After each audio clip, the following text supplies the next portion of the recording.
Absalon MMA pour Karaté Bushido. Aujourd'hui, je suis pas avec un prospect MMA, mais un prospect boxe. Vous le connaissez sûrement si vous connaissez la boxe anglaise. Milan Pratt, comment tu te sens à l'approche de ton combat? Merci Karaté Bushido, merci Absalon MMA. À l'approche de mon combat, je me sens au top de ma forme, au top de ma vie carrément. Franchement, donc c'est de bon augure. Aujourd'hui, t'es pas forcément le boxeur le plus médiatisé, mais quand on parle de boxe anglaise, dans les milieux de boxe anglaise, c'est ton nom qui ressort souvent. C'est ce que je te disais quand on s'est rencontrés. Qu'est-ce que t'en penses? Je pense qu'on a affaire à beaucoup de connaisseurs alors. Je pense... non, plus sérieusement, je suis content de faire partie de l'engouement de ce sport et je me donne les moyens tout simplement. Et aujourd'hui, ouais, je pense qu'on peut pas faire sans un Milan Prat. Mais est-ce que du coup, tu sens pas que t'es pas reconnu à ta juste valeur, à la hauteur de ton talent, du fait qu'aujourd'hui, il y a des boxeurs dont on parle plus, mais à l'extérieur du milieu, on n'entend pas forcément parler de vous? Euh, Encore une fois, il y a la boxe et le boxing business. Les deux, c'est un boulot. C'est vrai que j'excelle dans un et je suis un petit peu moins bon dans l'autre. Aujourd'hui, c'est aussi à moi de porter mes convictions et de me mettre un peu plus sur le devant de la scène. Donc non, je sens pas d'ingratitude. Et puis c'est à moi de faire le travail, quoi. Tu vas combattre sur la même carte que Tony Yoka à l'Adidas Arena. À quel point ça te fait plaisir de participer à un aussi gros événement, d'avoir une telle exposition? Bah, je tiens à remercier Jérôme Beatball, je tiens à remercier Canal+. Pour moi, ça a toujours été un objectif de boxer sur Canal+, devant des milliers, des millions de Français. Aujourd'hui, c'est entre guillemets un objectif qu'on a atteint.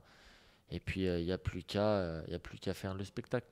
Il y a beaucoup de gens qui vont te découvrir quand même à travers cette interview. Est-ce que tu peux nous retracer rapidement ta rencontre avec Kassa, le début de ta carrière? Ouais, moi, j'ai commencé la boxe très jeune. J'ai commencé la boxe à l'âge de 13 ans. Et bon, faut savoir que c'était pas mon sport de prédilection. Moi, j'aimais beaucoup le basket. Mais de par mes prédispositions et les résultats qu'on suivi, j'ai continué à m'accrocher.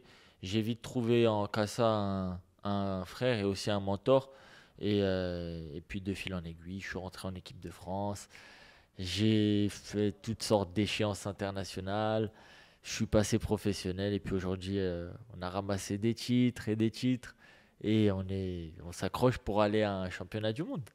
C'est marrant parce que je viens du milieu du basket aussi et j'aurais pu deviner que tu venais du basket. Est-ce que tu peux confirmer, parce que c'est un débat que j'ai pas mal avec parfois même certains abonnés, que le basket c'est un sport qui inculque une certaine discipline et il est presque comparable à la boxe, surtout si on parle des 1v1. Alors ouais, moi, alors de manière générale, je pense que le sport de haut niveau t'inculque une discipline si tu veux atteindre des sommets. Dans ce cas-là, tu vas devoir t'infliger des certaines règles et une certaine discipline. Maintenant, si on fait du sport pour faire du sport, on peut se permettre certains écarts. Mais ouais, pour le coup, un grand fanatique de basket. De Jokic pour le coup en ce moment. Mais du coup, en termes d'ambidextrialité, est-ce que tu pourrais dire que ça t'a apporté quelque chose dans la boxe ou est-ce qu'il y a autre chose qui vient du basket comme la coordination des pieds, etc., qui t'a apporté en boxe? Énormément de coordination, énormément sur les appuis, énormément de légèreté. Et c'est tout ce qu'on retrouve dans les appuis, dans le basket, c'est ce qu'on retrouve principalement dans la boxe. On va parler de ton combat du 17, mais avant ça, je voulais revenir sur ta carrière. Tu as aujourd'hui 25 victoires, une défaite. En réalité, cette première défaite, entre guillemets, est-ce que tu l'avais vraiment vécue comme une première défaite, sachant qu'il y avait eu un no contest assez compliqué, une situation comme ça plus tôt? Je l'ai vraiment vécu comme une première défaite et pire encore, je l'ai vécu comme une première défaite par ma faute. Donc c'est pour ça que j'ai pu me ressaisir. Je pense qu'une défaite, ça impacte pas mal les gens quand on tombe sur plus fort. Là, pour le coup, je savais que c'était de ma faute. Je m'en suis mordu les doigts. On s'est vite remis en question, on a travaillé et puis on est maintenant sur le devant de la scène. Et justement, tu pourrais nous dire les améliorations qui ont été faites, ce que tu as pu en tirer? Ouais, j'ai vite compris que le poids, c'était pas de la rigolade, qu'il fallait perdre le poids correctement, que les cuttings aussi, il fallait les faire correctement, il fallait s'entourer de professionnels. Il fallait aussi, pour le coup, moi, j'ai migré un petit peu aux États-Unis pour progresser aussi, les sparring, tout le reste. Donc, c'est grâce à mon entourage et à cette remise en question qu'on a pu réajuster et qu'on est revenu encore plus fort. Tu peux nous parler justement de ce voyage aux États-Unis, ce que tu as pu trouver là-bas, la raison pour laquelle tu es parti, qu'est-ce que tu n'as pas pu trouver ici, que tu as effectivement trouvé là-bas? Alors, premièrement, moi, je suis à Houston. C'est avec Monsieur Bobby Benton, le coach de Régis Progrès, Foster en ce moment. Il a eu Austin Trout. Bon, il y a eu une cinquantaine de champions du monde qui sont passés dans le gym. Ce que je suis parti chercher là-bas principalement, d'abord dans un premier temps, c'est l'engouement autour de ce sport. Il faut savoir que là-bas dans les salles, ça ne triche pas. Tout le monde est là pour travailler. Aussi les sparring, des sparring durs. Et à Houston aussi pour le climat. Et il fait beau toute l'année, tu es de bonne humeur. C'est pas pareil que quand il fait pas très beau, on va dire. On sort avec un peu moins de motivation. Tu dirais que c'est indispensable pour un boxeur français, parce que je pense qu'il y en a beaucoup qui vont nous regarder, d'aller aux États-Unis au moins une partie de leur préparation? Alors je dirais que c'est indispensable. Alors aujourd'hui, moi je te dirais ouais aux États-Unis parce que c'est un sport américain, mais c'est indispensable pour les boxeurs de migrer et d'aller voir ailleurs un petit peu comment ça se passe et pour pouvoir saisir des opportunités. Tu m'as dit que tu avais un nom yougoslave. Est-ce que justement tu t'es déjà allé dans l'Est pour ta carrière? Alors pour ma carrière, non, mais je suis déjà allé là-bas, ouais. Mais bon, c'est aussi compliqué, quoi. C'est aussi compliqué. Mais parce que là-bas, ils ont quand même une grosse présence des sports de combat. Est-ce que ça reste un projet dans la suite pour toi? Bien sûr, j'espère, pourquoi pas un jour, si j'arrive à me rapprocher de la fédération et puis on va dire des gens dans les hautes sphères, pourquoi pas faire un combat là-bas, ça serait magnifique. Pour revenir sur ton combat du coup de ce week-end, en boxe anglaise, on parle souvent du problème de A-side, B-side. Là, clairement, tu es le A-side, tu es la raison pour laquelle les gens vont venir voir le combat. Certains ne vont même pas connaître le nom de ton adversaire qui est premier en RDC, en République démocratique du Congo, pour ce que ça vaut, et 27e mondial. Toi, qu'est-ce que cet adversaire t'apporte? Cet adversaire, c'est un adversaire un peu comme moi, on va dire, qui n'est pas médiatisé, malheureusement. Mais pour le coup, très peu de personnes veulent le rencontrer. C'est un adversaire qui a 19 victoires, 18 par KO, une défaite contre l'ancien champion du monde Madrimov. Donc un combat où il lui a donné du fil à retordre. Donc cet adversaire, pour moi, c'est un combat charnière en direct sur Canal+.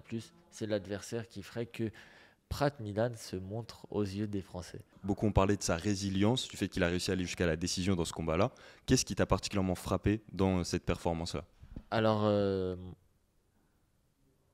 n'y a personne qui m'impressionne, entre guillemets, mais il faut savoir que cet adversaire, encore une fois, c'est quelqu'un qui frappe des deux mains. Il a une grosse droite. J'ai surtout regardé ses défauts, on va dire, pour pouvoir travailler sur ça. Mais déjà, aller au point contre Madrimov, c'est une performance, mais surtout qu'il n'a vraiment pas été ridicule. Madrimov a eu du mal jusqu'à un certain point, donc non, c'est pour moi une belle opportunité. Là où on l'attendait pas, et là encore une fois, on peut dire que le grand public ne l'attendra pas dans ton combat, et pourtant ça reste quand même un danger, ce qui va encore plus sublimer ta victoire si elle a lieu. Ça va subir exactement. Voilà, je voulais juste te corriger. Du coup, pour revenir sur la comparaison MMA boxe anglaise, comme on est karaté bushido, on aime mixer un peu les disciplines. Qu'est-ce que tu penses du fait qu'en MMA, on veut que les meilleurs s'affrontent tout de suite, même en amateur? Tu m'as dit que tu suivais un petit peu.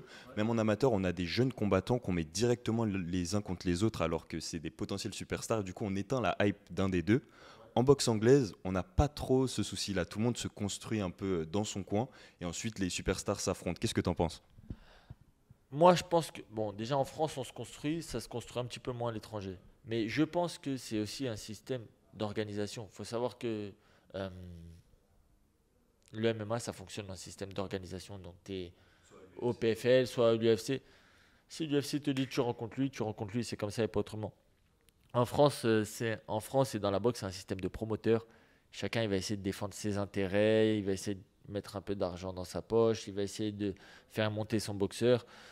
Donc, c'est un système qui est complètement différent. Mais je pense que les deux sont bien, sauf que en MMA, on va vite éliminer les plus faibles, et puis en anglaise, on va les éliminer un petit peu plus tard, c'est tout. Si on était en MMA, si on avait la philosophie du MMA, mais avec les personnages qui est actuellement dans la boxe anglaise française, on dirait pas Milan Prat face à cet adversaire congolais, on dirait Milan Prat face à Bakary Samaké. Qu'est-ce que tu penses de la gestion de carrière de Bakary Samaké et qu'est-ce que tu penses de lui en tant que combattant? Gestion de carrière, très bien. Son père, il a très bien fait le boulot. Franchement, sur ça, rien à dire. Ne serait-ce que même On parlait tout à l'heure de communication. Et Bakary fait très bien sa com aussi. Donc c'est quelqu'un qui a su se mettre sur le devant de la scène. Et puis en tant que combattant, il fait son chemin tranquillement. Donc, en tant que combattant, tu saurais pas nous donner un petit peu le niveau que tu lui octroies? Il gagne. Il gagne pour l'instant, il gagne, donc il n'y a rien à dire. Et puis, comme on a dit, gestion de carrière très bien gérée. Donc, on va pas balancer des grandes phrases où il gère bien sa carrière. Très bien. Effectivement, ce que je lui avais dit, que la gestion de carrière, c'est une performance en soi et qu'on doit leur reconnaître. C'est un vrai travail. C'est un vrai travail. Aujourd'hui, si tu n'as pas un bon entourage, tu te retrouves très vite avec 3 défaites, puis personne ne veut te boxer, machin. Donc, c'est pas évident. Donc, franchement, chapeau pour la gestion de carrière. Et puis, encore une fois, moi là où j'ai du mal, c'est que je respecte la com. Chapeau pour la com. Justement, en parlant de communication, une des choses qui te distingue bien auprès du grand public, c'est ton surnom Natsuko. Est-ce que tu peux nous parler de ce choix? Pourquoi ce personnage? Alors, c'est pas un choix personnel, c'est pas moi qui l'ai choisi. Il faut savoir que on m'appelait comme ça en amateur, mes coachs m'appelaient comme ça, et ça m'a suivi en professionnel. J'aurais préféré un truc plus. Mais une grosse dédicace à Jean-Claude Van Damme, ça vient d'un de ses films, Bloodsport, Kickboxer, où son surnom c'est Natsuko, le guerrier blanc. Et si tu voulais changer du coup, vers quoi tu es? L'anesthésiste ou c'est un truc un peu hard, trash, mais j'aime bien. Ouais, j'ai pas d'idée. Tu vas combattre sur la même carte que Tony Yoka. Je ne sais pas si tu suis un peu sa carrière. Là, il est relancé après ces 3 défaites qui avaient grandement impacté du coup son image, on va dire, en France. Qu'est-ce que tu penses qui va se passer là en main event de cette carte, et surtout comment tu vois un peu la carrière de Tony Yoka, en quoi ça t'inspire?